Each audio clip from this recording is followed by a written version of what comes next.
திருமணமாகி 5 வருஷம் ஆச்சு, இன்னும் கர்ப்பமாகலையான்னு கேட்பாங்க, காயப்படுத்துவாங்க, கஷ்டப்படுத்துவாங்கன்னு நடிகை ரேஷ்மா சொல்லியிருக்காங்க. சின்ன திரையில் பிரபலமாகி மக்கள் மத்தியில் நல்ல வரவேற்பை பெற்று வருபவங்க தான் நடிகை ரேஷ்மா முரளிதரன். கடந்த 2021 நடிகர் மதன் பாண்டியனை இவங்க திருமணம் பண்ணிக்கிட்டாங்க. தற்போது செல்லமே செல்லமே அப்படின்ற சீரியல் நடித்து வராங்க ரேஷ்மா. சில விஷயங்களை அவங்க இப்போ பேசியிருக்காங்க. அதில் ரேஷ்மா, எனக்கு திருமணமான பின்னாடி என்னை சீரியலில் கமிட் செய்கிறதுக்கு முன் பிரெக்னென்ட் ஆவீங்களா, ஏதாவது பிளான் இருக்கான்னு கேட்டுட்டு தான் கமிட் செஞ்சுறாங்க. ஒரு முறை இல்லை, 3-4 முறை நல்லா கேட்டு தெளிவுபடுத்திக்கிறாங்க. இது எனக்கு சங்கடமாக இருந்தாலும் ஒரு பக்கம் பார்க்கும்போது சரிதான் அப்படின்னு தோணுச்சு. சீரியலில் நடிச்சுக்கிட்டு இருக்கும்போது திடீரென கர்ப்பமாகிட்டா அந்த சீரியலிருந்து விலக வேண்டி வரும்.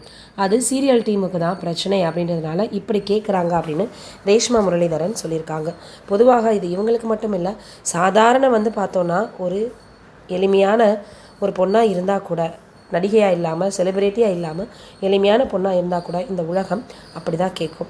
இந்த சூழலில் இப்போது இவங்க சொல்லியிருக்கக்கூடிய இந்த ஒரு விஷயம் மிகப்பெரிய அளவில் சமூக வலைதளங்களில் வைரலாக பரவி வந்துட்டுருக்கு.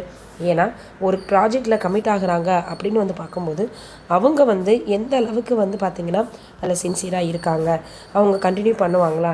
ஏன்னா நம்ம மற்ற ரோல்லாம் பரவாயில்லையே, இது ரொம்பவே பார்த்திங்கன்னா யூனிக்கான ஒரு கேரக்டர் ஆச்சே அப்படின்னு இப்போ எல்லோருமே சொல்ல தான் செய்வாங்க, கேட்க தான் செய்வாங்க.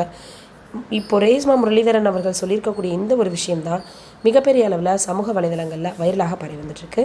இப்போ அவங்க நடிச்சிட்டு இருக்கக்கூடிய அந்த ஒரு சீரியல் ரொம்பவே எல்லோருக்குமே பிடித்தமாக இருக்குது.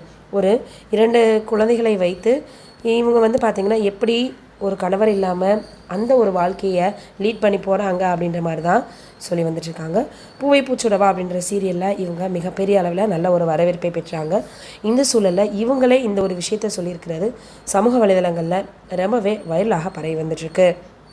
இது ரேஷ்மா அவர்களுக்கு மட்டும் இல்லை, எல்லா பெண்களுக்குமே இருக்கக்கூடிய ஒரு கஷ்டமான சூழ்நிலை அப்படின்னு எல்லோரும் சொல்லி வராங்க.